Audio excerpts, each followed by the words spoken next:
Okay. Hey there, Angela. Hey, Jude. Thank you so much for taking a minute to help me out with this silly project, which is to make this, I guess what I'm calling Skunk Works, but Bo Peep's Skunkmobile.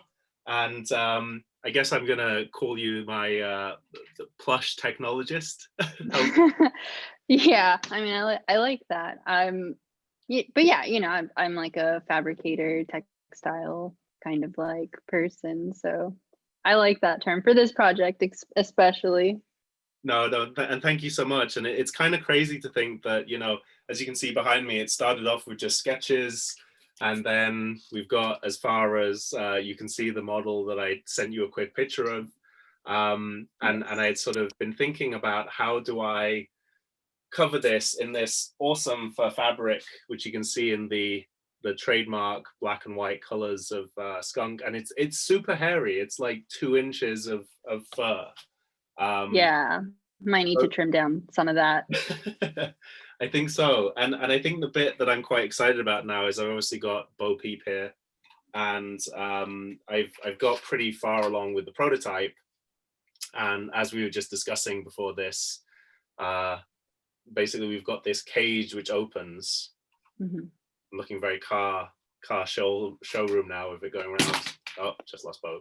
Anyway, so Maybe the you should put a seatbelt in there. exactly. I had been using the last band, but I was too casual, so you should stay safe.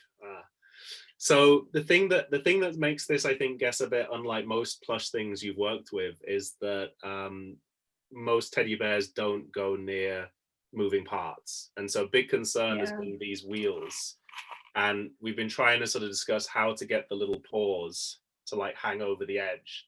As you can see, even with the cardboard one, the paws took a reasonable bit of abuse and actually got Hmm. chewed off and sort of ripped off by the wheels. So Wow. fur getting inside the mechanism is going to be even more of a nightmare.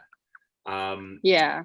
I just wondered how did you sort of feel we should break it down into the body and the legs and the tail? What would be your thoughts? I think kind of like how we discussed where we might have to do this in separate parts, which you've kind of already planned for, so it's perfect.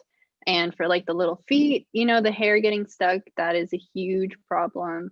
I think maybe one thing that would be really beneficial to this is, have you heard of EVA foam?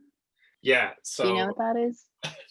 by sheer chance happen to have a chunk kicking around from my Oh, yeah, perfect.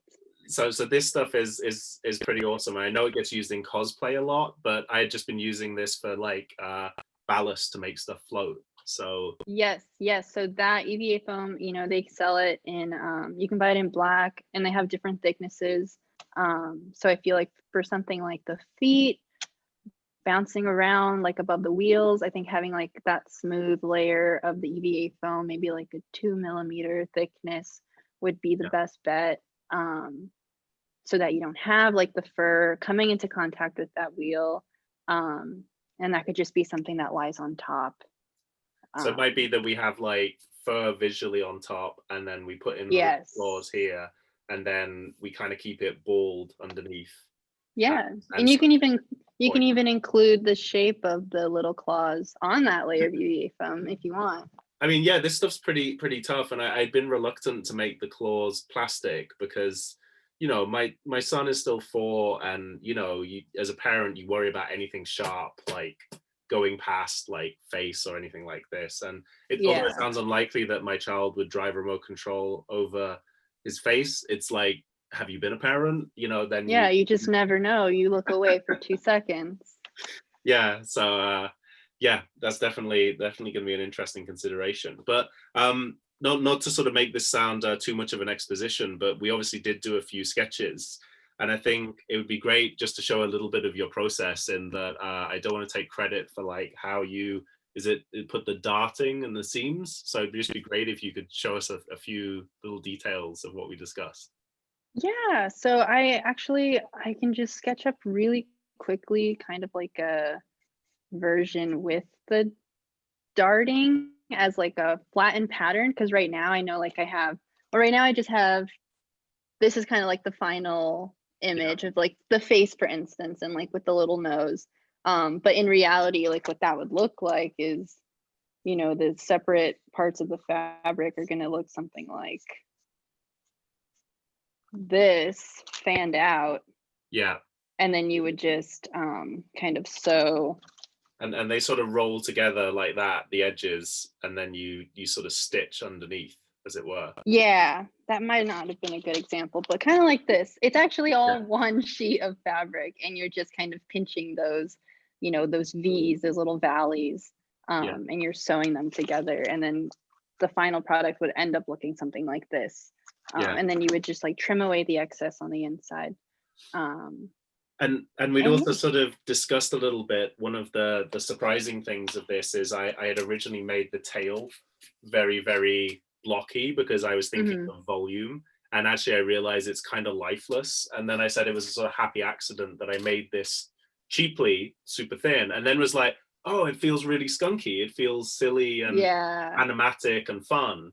And so I guess I'd been thinking about how to do this. And you had a great suggestion of putting the EVA foam as like a little bit of a sort of umbrella to like let the Yeah. fur drape. The bit which I wasn't sure about is, and I thought it was a great tip, is like how to stick this on. What was your? You had some great suggestions of how to connect EVA foam to 3D printed plastic. Yeah, so I mean, not only is it super lightweight, but it is going to be perfect for this, and to connect it to adhere to the plastic. Just something like contact cement, honestly, is going to be your best bet. And you just want to make sure that the plastic has some kind of grip to it. So, like just with like a piece of sandpaper, just kind of, you know, rubbing off a little bit, just for Yeah. something for the adhesive to kind of grip onto. And same for the EVA foam, but you don't have to do it as much. And for me, like the EVA like technology, should we call it, Yeah. or skills, I should maybe say, is like the bit that was really amused me is that you happen to have a project where you're recently working on this. Yeah.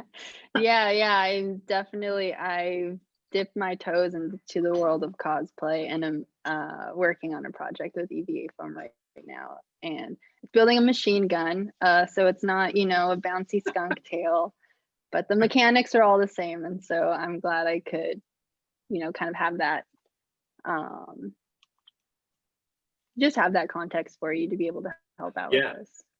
And so I know this is a like a bit of an interview in reverse, as it were, but you know, it's been great to have some tips, and I can't thank you enough for you know, I guess for anyone watching this, we've condensed a 45-minute chat with a bunch of really amazing sketches and notes, which I'm forever indebted to Angela for helping out with.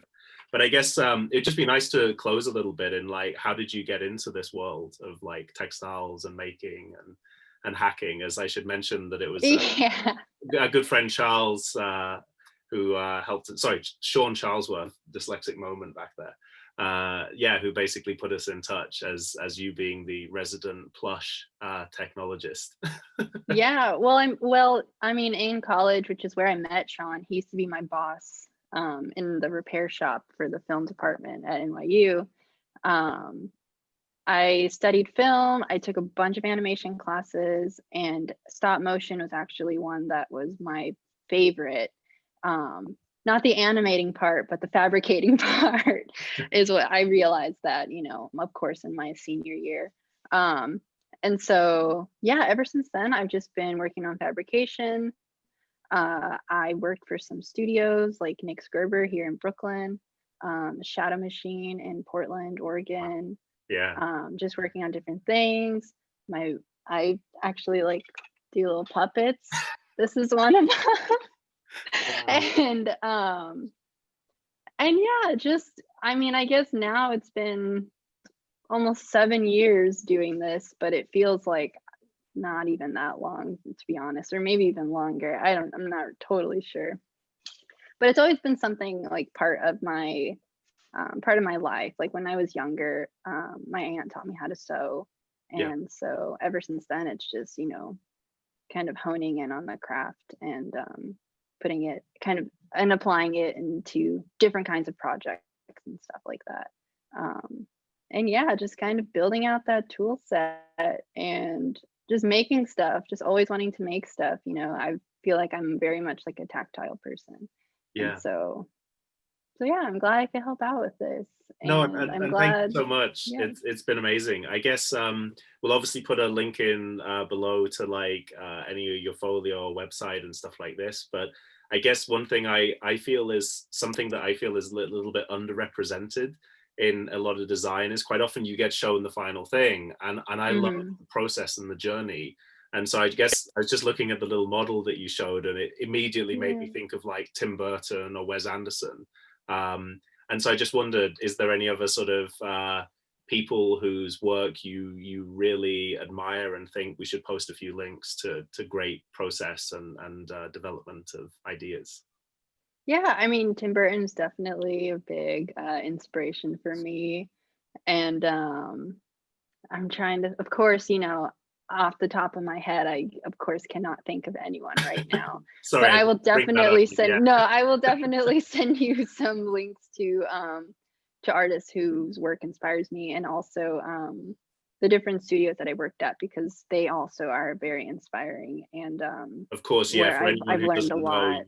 you worked at just some amazing names that we dropped very casually, I might Yeah. add, but like it's a big deal if you're in the industry. So yeah, it's such a privilege, and thanks so much for your help with this, Of Angela. course. Yeah. And Thanks for bringing me into this. I'm glad to help. cool, and thanks so much. Take care. You too. Thanks.